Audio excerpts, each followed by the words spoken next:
우리 말씀은 요한복음 1장 14절, 18절 두 절만 보겠습니다. 요한복음 1장 14절, 18절입니다. 어제는 또 유튜브 내보내는 것들이 장비가 좀 에러가 나서 고치다가 예, 유튜브를 내보내지 못했는데요. 다행히 잘 고쳐져서 오늘은 정상적으로 내보낼 수 있는 것에 감사드립니다. 우리 요한복음 1장 14절, 18절 두 절 같이 읽습니다. 말씀이 육신이 되어 우리 가운데 거하심에 우리가 그의 영광을 보니 아버지의 독생자의 영광이요 은혜와 진리가 충만하더라. 본래 하나님을 본 사람이 없으되 아버지 품속에 있는 독생하신 하나님이 나타내셨느니라. 아멘. 네, 우리는 이틀 전 현대 복음주의 진영에서 해석을 다르게 하고 있다고 말씀드렸는데요. 사실 현대 복음주의 진영 이게 뭔지 잘 모르고 사실 관심도 없는 게 사실입니다. 우리는 생각할 때 당장 은혜 받으면 되는 거지 복음주의냐 개혁주의냐 정통주의냐 전통주의냐 또 자유주의냐 진보주의냐 그렇게 그게 중요하냐 다르게 해석하든 말든 그것이 그렇게 심각한 것을 초래하는 것입니까? 이렇게 생각할 수도 있는데요. 근데 그렇지가 않습니다. 우리가 어느 노선에 따라 서느냐에 따라서 은혜를 받고 또 그 은혜를 이해하는 방식이 달라지기 때문인데요. 이것을 작게 여기고 귀찮게 여긴다면 그것은 작은 것이 아니라 우리 스스로를 내가 어떤 위험한 방향으로 가든지 말든지 상관없다고 방치하는 그런 태도와 같다는 것입니다. 결코 이것이 여러분 작은 것이 아닙니다. 이왕이면 전통주의, 또 물론 무조건 잘못된 전통을 따르는 건 말하는 것이 아니고요. 우리 개혁주의 전통, 그리고 정통주의, 우리 신앙의 선배들이 목숨 걸고 바른 신앙이 무엇인가를 연구하면서 우리에게 물려준 그런 신앙 고백적 그런 걸 말하는 거죠. 그러니까 무슨 형식이 잘못되고 우리 교회가 잘못 형성된 그런 전통을 따르자 그런 걸 말하는 것이 아닙니다. 우리는 우리의 이 열두 사도와 또 바울은 지금 우리 이 현대인들이 취하는 그런 모호한 태도를 취하라고 말씀하신 적이 없습니다. 신앙엔 분명한 노선을 가지는 것이 매우 중요한데요. 특별히 전통적이며 고백적 신앙을 따르는 것이 정말 안전한 방법이 됩니다.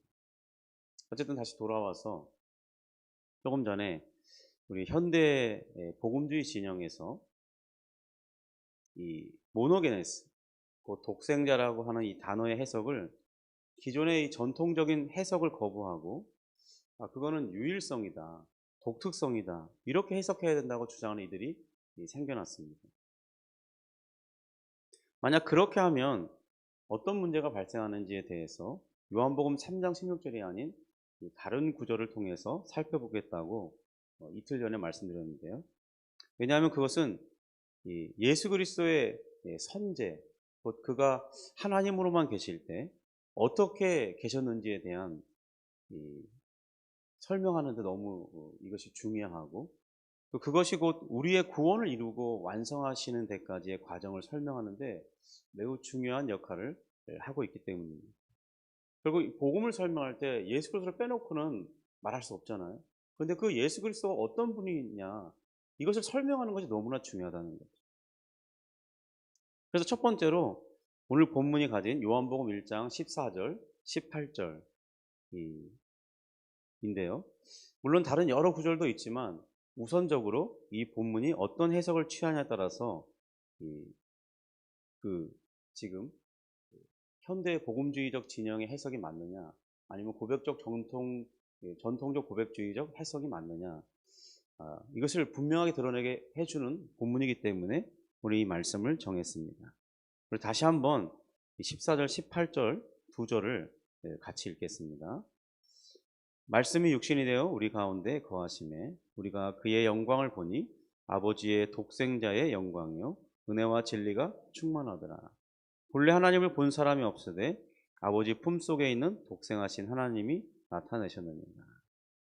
오늘 본문을 살펴보는 이 핵심적인 이슈는 이 독생자, 우리 헬라어로는 모노게네스라고 그러는데, 이 고백절 전통에서 해석할 때는 유일하게 나신, 곧 영원한 출생으로 번역할 것이냐, 이런 부분이고요. 아니면 이 현대 복음주의에서 말하듯이 유일하게 나신이라고 번역하는 것은 오역이기 때문에 오직 하나뿐인으로 번역해야 되는지, 어떤 것이 맞느냐 할 때 오늘 본문의 문맥이 무엇을 지지하느냐를 지금 살펴보는 것입니다. 이 한글 번역본 중에도 이 독생자로 번역된 역본들이 있고 외아들로 번역된 역본들이 있는데요. 아마 이 한글 번역본은 그 부분을 좀 잘 드러내지 못하고 있는 것 같습니다. 근데 아마도 제 생각에 이 외아들이 이 영역본 중에 오직 하나뿐인, 그래서 외아들로 번역했을 가능성이 높습니다. 예를 들면 이 대표적으로 이 NASB, New American Standard Version이라고 해서 거기에서 이 영역본은 어떻게 해석했냐면 The Only Begotten God이라고 번역하면서 오직 유일하게 나신이라고 번역했습니다. 그런 반면에 우리 한국에서 거의 채택하고 있는 NIV 성경, 이 성경이 사실 오류적인 번역, 우리 전통적 고백적 신앙과 다른 번역이 의외로 많이 있습니다. 그 중에 대표적인 것이 여기인데요. 결국 신앙적 색깔을 반영하고 있는 것이죠. 어떤 사람이 주관해서 이 성경을 번역하고 어떤 단어를 채택하냐는 것은 그 신학자의 사상이 반영되는 게 돼 있습니다. 근데 NIV 같은 역본 같은 경우는 어떻게 되냐면 God the one and only라고 돼 있어요. 그러니까 오직 유일한, 오직 하나인, 하나뿐인, 이렇게 되는 거죠. 이제 이런 두 종류의 뜻을 가진 이 본문이 어떤 문맥을 따라서 어떻게 해석돼야 되는 것이 더 지지받느냐를 살펴보려고 하는 것입니다. 여기 18절에 보면 본래 하나님을 본 사람이 없으되 아버지 품속에 있는, 그래서 여기에서 유일하게 나신 하나님이 이렇게 해석할 것이냐, 오직 하나뿐인 하나님이 이렇게 해석할 것이냐가 결정되는 거죠. 그래서 유일하게 나신 하나님이 나타나셨느냐, 오직 하나뿐인 하나님이 나타나셨느냐, 이렇게 영역본은 분명하게 구분 지어진다는 거죠. 그래서 본문 말씀에서 이 사도 요한은 이 삼위 하나님의 두 위격을 언급하고 있는 게 분명합니다. 그러니까 아버지와 이 아버지 품속에서 있던 하나님. 그런데 이제 아버지 품속에 있던 하나님이 우리에게 나타나신 거죠. 여기서 오직 하나뿐인 하나님으로 번역할 경우에 이것은 오해를 일으키는 많은 문제를 가집니다. 첫 번째는 이 오직 하나뿐인 하나님이 아버지 품속에 있다고 말하는 것 같은, 그러니까 하나님을 말하는 것인지 다른 위격의 하나님을 말하는 것인지 그 설명이 모호해진다는 거예요. 왜냐하면 아버지는 오직 하나뿐인 하나님이셨잖아요. 그런데 오직 하나뿐인 하나님이 또 나타나셨다는 거예요. 그러니까 지금 주어와 목적어가 같은 것을 이렇게 표현하고 있다는 거예요. 또 아버지는 영으로 계시기 때문에 아무도 보지 못하는 하나님인데 오직 하나뿐인 하나님이 아무도 보지 못하는 하나님을 나타내신다고 하니까, 그러니까 이게 주어와 목적어가 같아서 모순이 되는 거예요. 만약 그렇다면 여기에서는 이 죄기대명사라고 하죠. 그러니까 아무에게 나타나지 않는 그 하나님 아버지께서 자기를 나타내셨느니라, 이렇게 하면 문맥상으로 해석이 맞아요. 그런데 여기에서 오직 하나뿐인 하나님이 나타나셨냐 이렇게 하면 안 맞는다는 거예요. 왜냐하면 이 우리나라 한글말에는 잘 드러나 있지 않지만 이 헬라어 원문을 보면 문맥상 이 아버지를 행동의 대상으로 하는 동사를 사용하고 있어요. 3인칭 단순과거, 단순 동사, 이게 바로 그런 걸 나타내거든요. 이에 반해 우리가 고백적 전통적 해석에 따른 유일하게 나신, 이렇게 해석하게 되면 유일하게 나셨다는 것은 영원부터 아버지로부터 나신 아들이 누구로부터 나지도 않은 그 아버지. 그러니까 아버지는 누구에서부터 나신 게 아니라 원래 하나님이시잖아요. 아버지. 그런데 거기에서 아버지 품속에 있었던 하나님이 지금 나타나셨다고 말하는 거잖아요. 그러면 뜻이 잘 전달되죠. 그러니까 태초에 아버지로부터 나신 성자 하나님, 곧 아버지 품속에 있었던 그가 육신을 입고 사람이 되심으로써 마침내 아무도 보지 못한 이 하나님을 세상에 나타내셨다고 하는 것은 이 내용상 모순이 되지 않죠. 그리고 그 뜻이 자연스럽게 전달됩니다. 그래서 이 뉴 킹 제임스 버전에서는 그 부분을 의역해서 The only begotten son 이렇게 됐어요. 그러니까 아버지 품속에 있는 성자 하나님이라고 번역하였다는 것입니다. 특별히 이 고백적 전통에서 지지하여 왔던 이 유일하게 나신이라는 이 번역은 요한복음 1장 1절부터 18절에 전체적인 이 문맥과 논지에 의해서도 지지받고 있습니다. 이 단락은 요한복음의 서론에 해당하죠. 그래서 태초부터 계신 그 말씀, 곧 하나님의 아들이 어떻게 시간과 역사 속에 들어오게 되셨는지, 그리고 어떻게 역사의 한 인물로서 예수가 되어서 하나님의 영광과 은혜를 드러나게 했는지 잘 요약해주고 있죠. 요한복음의 나머지 부분들은 이 주제를 더 확장하고 있는 그런 것입니다. 1절부터 18절의 이 내용이 정말 그러한가를 예수님의 생애를 근거로 해서 지금 요한이 하나씩 정말 그런 분이다. 정말 그런 분이다. 라는 것을 매 장마다 사건들을 증거할 때마다 이래서 예수님은 태초부터 계셨던 하나님이시고 하나님의 아들이시고 아버지 품속에서는 하나님이시고 이렇게 설명해가는 논증해가고 있는 그런 과정이라는 거죠. 그래서 이 서문에 보면 이 생명과 빛, 또 어둠, 증인, 세상, 독생자 이런 등의 여러 핵심 개념들이 잘 언급되고 있어요.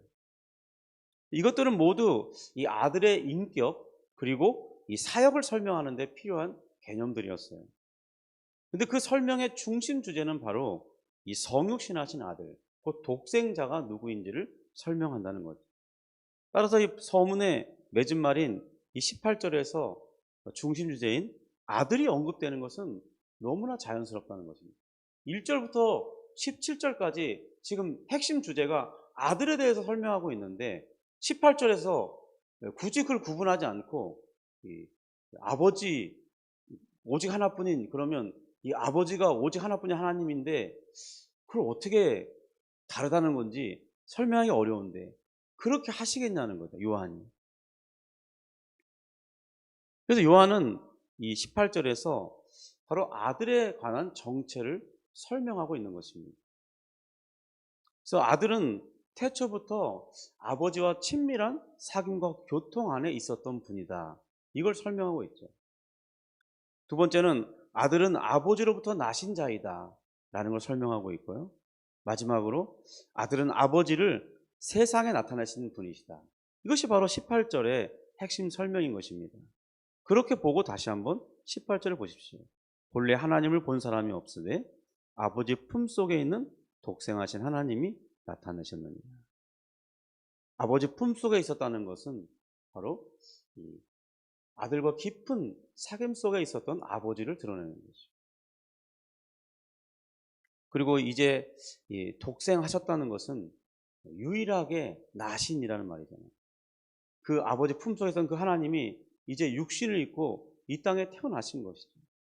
그래서 그런 하나님, 그 하나님이 지금 보이지 않는 하나님을 나타내셨다. 이 뜻이 잘 전달된다는 것입니다.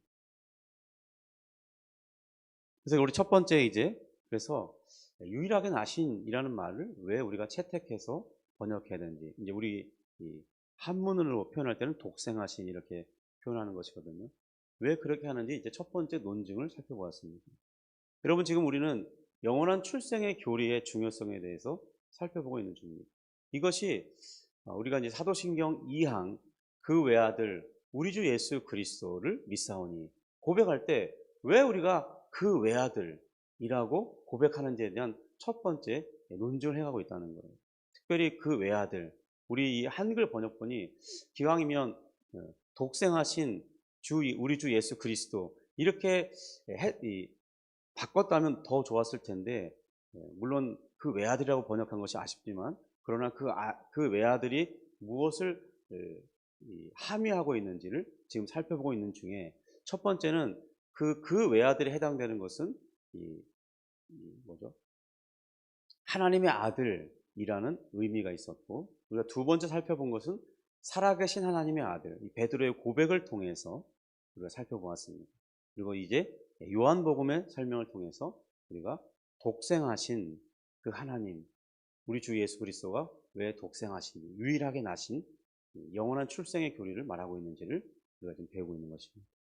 우리 다음 주에 이어서 이 다른 본문들을 근거로 이 독생하신 의미, 유일하게 나신 이것의 의미를 더욱 살펴보면서 우리가 우리의 신앙의 깊이를 더해가는 시간을 갖도록 하겠습니다. 기도하겠습니다. 하나님 아버지 감사합니다.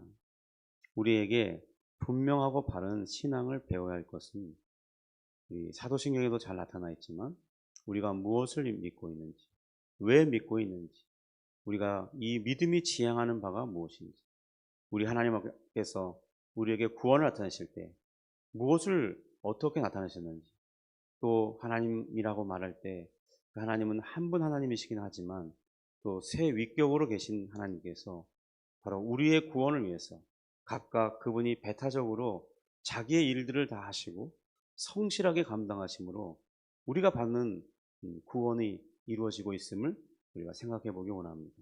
이런 분명한 신앙 고백 속에 누군가 나에게 신앙의 일을 묻는 자에게는 그런 이유를 분명하게 대답할 준비를 갖출 뿐만 아니라 내 자신이 신앙이 견고해지고 또 우리의 가정을 이루었을 때 우리 자녀들에게 신앙을 물려줄 내용들을 잘 갖추기를 원합니다.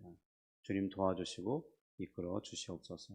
주님, 이제 우리 주일을 준비하는 그런 토요일이 오는데 오늘 하루를 그저 휴식 시간으로만 생각하지 말게 하시고 우리가 여가도 즐기고 여유롭게 휴식도 하지만 그러나 가장 우리 마음의 중심을 둔 것은 언제나 하나님을 예배하는 그런 것을 마음에 두면서 오늘 하루를 보내며 특별히 마무리할 때는 그 다음날 주일을 준비하면서 마무리하고 또 주일을 기대함으로 또 실제로 우리가 주일 예배 참여했을 때 그 준비한 자의 마음속에 부으시는 하나님의 풍성한 은혜를 우리 예배당에 오는 순간부터 확인하며 성령의 임재와 감동 속에 벅찬 은혜 속에 하나님을 예배하는 그런 우리 모두가 되기를 소원합니다.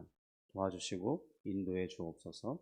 오늘 이 기도 가운데 주께서 함께해 주시고 우리의 간구를 도우시는 성령의 역사를 확인하면서 또 우리 하나님의 크신 그 사랑 안에 내가 기도하고 있고 또 우리 하나님이 우리를 기도를 외면하시는 것이 아니라 아무도 듣지 않는 것 같지만 우리 하나님께서 친히 오셔서 우리 귓가에 귀를 기울이시고 내가 무엇을 말하는지 내 마음이 무엇을 말하는지 들으시고 응답해 주시는 하나님인 것을 믿는 중에 하나님 우리가 마음껏 기도하게 하시고 또 하나님 그 기도가 하나도 땅에 떨어지지 아니하고 다 상달되며 하나님께서는 자신의 더 기뻐하시는 중에 우리에게 간구한 것보다 그 이상의 것, 최상의 것을 주시는 분임을 믿을 수 있도록 도와주시고 믿는 중에 기도하는 우리가 되게 하여 주옵소서.